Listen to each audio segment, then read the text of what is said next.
नमस्कार. आजचा व्हिडिओ खूपच युजफुल आणि इंटरेस्टिंग होणार आहे कारण की आज आपण नवनवीन टिप्स आणि ट्रिक्स बघणार आहोत. व्हिडिओ शेवटपर्यंत बघा. आवडल्यास मित्रपरिवारासोबत शेअर करा. तर इथे आपली पहिली टिप आहे. आपल्याकडे अशा प्रकारचे कार्डबोर्डचे बॉक्स असतात, तुकडे असतात, आपण फेकून देतो, पण याचा आपण खूप छान उपयोग करू शकतो. एक ऑर्गनायझर बनवू शकतो जे की आपल्याला डेली लाईफमध्ये कामी येईल आणि याला बनवणं खूप सोपं आहे. फक्त एवढाच तुकडा आपल्याला बॉक्सचा लागतो. तर इथे मी कार्डबोर्डचा एक तुकडा घेतलेला आहे, थोडा जाड घ्यायचा आणि त्यानंतर अशा प्रकारे त्यावरती आखून घ्यायचं. अगदी सोपं आहे, बघू शकता. खूप सोप्या पद्धतीने आपण यावरती आखून घेऊ शकतो. थोडंफार इकडे तिकडे जरी झालं तरी काहीच हरकत नाही, मोजमाप घ्यायची गरज नाही. त्यानंतर जे आपण भाग आखून घेतलेला आहे तो भाग आता आपल्याला कट करायचा आहे. आणि हे ऑर्गनायझर तुम्हाला दिवसभर भरपूर वेळी कामी येईल. आणि हे आपण बनवलेलं आहे मोबाईल होल्डर, कारण की प्रत्येक वेळी आपण मोबाईल इकडे तिकडे घेऊन जातो, इकडे तिकडे ठेवतो, पण तो मोबाईल पडतो. एखादी रेसिपी बनवायची असेल तर आपण बाजूला मोबाईल लावून ठेवतो, काही काम करत असताना आपण तो इकडे तिकडे भिंतीला टेकून ठेवला की तो पडतो.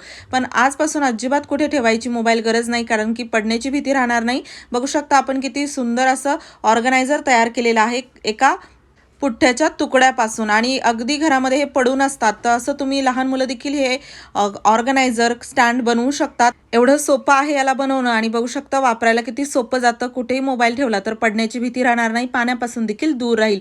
नक्की बनवून बघा. आणि हो, तुम्ही हा व्हिडिओ कोणत्या गावातून किंवा शहरातून बघत आहात ते मला कॉमेंट बॉक्समध्ये सांगा, जेणेकरून माझा व्हिडिओ कुठे कुठे पोहोचला मला ते कळेल. यानंतरची आपली टीप आहे अशा प्रकारच्या पार्सलच्या जाड कॅरी बॅगसाठी. जास्त तर आपण याला फाडून फेकून देतो, किंवा तुमच्याकडे जर पार्सलची कॅरी बॅग नसेल तर इतर कोणती जाड कॅरी बॅग तुम्ही वापरू शकता आणि याचा खूप छान रियूज करता येतो. डेलीच्या लाईफमध्ये तुम्हाला खूप कामी येईल. तर आता बघा, याला असं 3 पट्ट्यामध्ये मी कट केलेला आहे. बॅग मोठी असेल तर अजून जास्त पट्ट्या त्याच्या होऊ शकतात. आणि त्यानंतर आपल्याला इथे हा भाग देखील थोडासा जास्त कट झालेला होता, तर तो मी कट करून घेतला आहे. एकावरती एक पट्ट्या ठेवून अशा प्रकारे आपल्याला याला कट करून घ्यायचा आहे. साधारण अर्धा अर्धा 1-1 इंच असं कट करायचं. वरती थोडासा भाग आपल्याला शिल्लक ठेवायचा आहे. आणि बघू शकता अशा काही पट्ट्या मी कट करून घेतलेल्या आहेत. तुम्ही जर याला अजून जास्त बनवायचं असेल तर 2-3 कॅरी बॅग अशा वापरू शकता. त्यानंतर आपल्याला छोटीशी लाकडी दांडी घ्यायची आहे आणि त्यावरती आपण हे कॅरी बॅगच्या पट्ट्या अशा प्रकारे गुंडाळून लावणार आहोत. यामध्ये आपला अजिबात जास्त वेळ जात नाही, काही सेकंदातच हे आपलं काम होतं. अशा प्रकारे या कॅरी बॅगचा देखील आपण रियूज करू शकतो. तर बघा, इथे जाड किती छोटं मोठं बनवायचं आहे तुमच्यानुसार आहे. एक पट्टी लावली, त्यानंतर मी चिकटपट्टी लावलेली आहे. नसेल लावायची चिकटपट्टी तर लगेचच त्यावरती दुसरी पट्टी लावायची आणि दाबून अशा प्रकारे रोल करायचं. ती त्यावरती व्यवस्थित बसून जाते, अजिबात निघत नाही. तर बघा, तुम्हाला जर लांब हवं असेल तर लांब लाकडी दांडी घ्या. मला अगदी हातातलाच हा थोडा झाडू हवा होता, म्हणून मी याला हातातच असं पकडता येईल एवढं छोटं वापरलेलं आहे लाकडी दांडी. आणि आता बघा, घरामध्ये असे भरपूर शोपीस आपण लावतो, भरपूर वस्तू असतात जिथे आपला हात पोहोचत नाही. सफाईसाठी सारखं सारखं काढून स्वच्छता करायला अवघड जातं. पण अशा प्रकारे भिंतीवरील धूळ किंवा अशा सजावटीच्या सामानाला स्वच्छ करण्यासाठी आपण सॉफ्ट असा हा झाडू बनवलेला आहे. तुम्ही पण नक्की बनवा. अगदी दररोजचं धूळ साफ करण्याचं काम तुमचं सोपं होईल.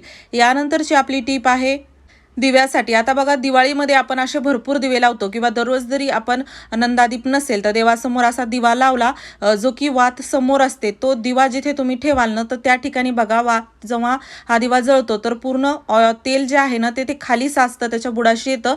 आणि जिथे जिथे आपण हा दिवा ठेवतो तिथे खूप जास्त चिकटपणा होतो. तसंच दिवाळीतही भिंतीवरती कुठे इकडे तिकडे आपण दिवे ठेवले की तो भाग चिकट होतो. तर असं होऊ नये यासाठी फुलवात तर बघा भरपूर जणांना जमत नाही, किंवा तुम्हाला फुलवात लावायची नसेल तर यासाठी काय करायचं, आपल्याला घ्यायची आहे कॅरी बॅग. आपला साधा दिवाच आपण खूप छान इथे तयार करू शकतो, जेणेकरून चिकटपणा होणार नाही याला जिथे तुम्ही ठेवाल तिथे. तर काटेपिन घ्यायची आहे आणि त्यानंतर असं काटेपिनला आपल्याला लांब करायचं आहे आणि आपली वात घ्यायची, रेग्युलरची जी वात असते ती, आणि ती आपल्याला यामध्ये अशी टाकायची आहे. आता बघा, नंदादीप नसेल ना तरी तुम्ही अशा प्रकारच्या वाती या दिव्यामध्ये लावू शकता. आणि बघा किती सुंदर असं आपण एक स्टँड वातीसाठी तयार केलेला आहे, जेणेकरून व्यवस्थित आपली वात यावरती अशी बसेल, पडत नाही, त्यासोबतच कमी तेलात जास्त वेळ जळते. आणि हो, चॅनलवरती नवीन असाल तर नक्की चॅनलला सबस्क्राईब करा. असेच नवनवीन व्हिडिओज मी तुमच्यासाठी घेऊन येत राहते. तर बघू शकता, आता साध्या दिवाला देखील तुम्ही नंदादीप सारखं लावू शकता. आणि जसं रेग्युलर आपण देवघरामध्ये दिवा लावतो आणि तसं समोर वात ठेवून लावला की तो भाग खूप जास्त चिकट होतो. पण अशा प्रकारे तुम्ही दररोजचा किंवा दिवाळीच्या वेळेसचे दिवे लावताना नक्की ही ट्रिक फॉलो करा, जेणेकरून तुम्हाला भरपूर फायदा होईल. आणि बघू शकता खूप छान आपला दिवा जळत आहे. ट्रिक आवडली असेल तर जास्तीत जास्त शेअर करा। यानंतरची आपली टीप आहे बघा, आपल्याकडे अशा प्रकारचे घड्याळ लहान मुलांचे असतात जे की स्वस्तात मिळतात पण लगेचच खराब देखील होतात, पण ते खराब झालं की आपण त्याला फेकून देतो। फेकून न देता याचा घरामध्ये भरपूर ठिकाणी आपल्याला रियूज करता येतो। पहिलं म्हणजे सर्वात आता बघा, आपल्या घरी अशा प्रकारच्या इस्त्री असतात किंवा जसं हेअर ड्रायर, काहीही कोणतं इलेक्ट्रिक सामान जसं की वायर खूप लांब असतं, ज्याला तिथे ठेवायला गेलं की खूप जास्त जागा लागते, घरामध्ये पसारा वाटतो। तर यासाठी बघा, असं गुंडाळून जरी यावरती ठेवलं तरी हे बसत नाही। पण आपण यासाठी जी घड्याळाची सुरुवातीला तुटलेला बेल्ट होता ना, तो वापरणार आहोत। फक्त बेल्टच नाही तर कोणतंही तुमच्याकडे असं काही बेल्ट असेल, जसे की लहान मुलांचे येतात बेल्ट, ते देखील तुम्ही इथे वापरू शकता।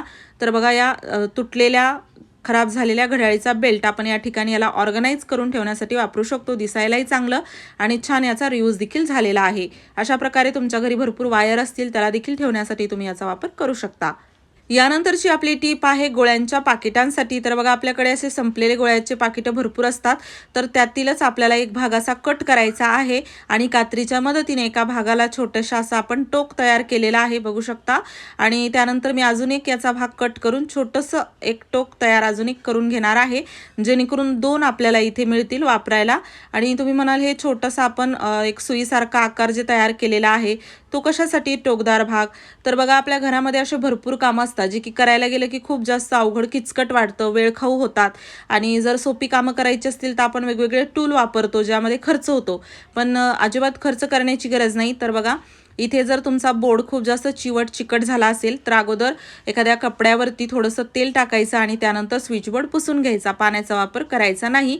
खूप छान डाग साफ होतात। त्यानंतर असे बारीक बारीक ज्या जागा असतात ना, तर त्यामध्ये घाण जाऊन बसते, तर यासाठी आपण वापरलेले आहे जो आपण गोळ्याच्या पाकिटाचा भाग कट केला होता तो, जो की टोकदार बारीक आहे, कितीही बारीक जागा असू द्या अगदी त्यामध्ये जाऊन स्वच्छता करतो। आणि बघू शकता, अशा प्रकारे अगदी अवघड किचकट कामं आपली सोपी होतील। त्यासोबत लाईट बिलची बचत करायची असेल तर बघा, ज्या रूममध्ये तुम्ही बसत आहात त्यामध्ये पंखा चालू असणं ठीक आहे, पण जसं तुम्ही रूममधून बाहेर गेलात, कोणी रूममध्ये नसेल तर पंखा बंद केला पाहिजे। भरपूर जणांना सवय नसते, पंखा लाईट दिवसभर चालू असते, तर या चुका टाळा। ISI मार्क असलेले इलेक्ट्रिक प्रोडक्ट खरेदी करा, म्हणजे लाईट बिल कमी येतं, शॉर्ट सर्किट होत नाही।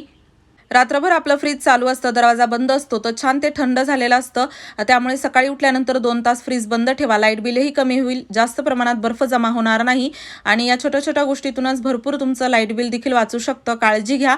त्याचसोबत बघा, इथे आपण जे काही कोपरे शिल्लक राहिलेले आहे स्वच्छता करण्याचे, तर त्यासाठी मी अशा प्रकारे कापूस गोळ्याच्या पाकिटावर टाकलेला आहे आणि थोडंसं तेल लावलेलं आहे। तर बघा, अशा प्रकारे खूप छान स्वच्छता होते, बारीक बारीक जागामध्ये जाऊन हे पूर्ण घाण काढतं। नक्की एकदा ट्राय करून बघा, खूप छान आपल्याला क्लिनिंगमध्ये मदत होईल। आणि हो, तुम्हाला सर्वात जास्त कोणती टिप आवडली ते मला कॉमेंट बॉक्समध्ये सांगा। व्हिडिओ आवडला असेल लाईक करा, शेअर करा, चॅनलवरती नवीन असाल सबस्क्राईब नक्की करा।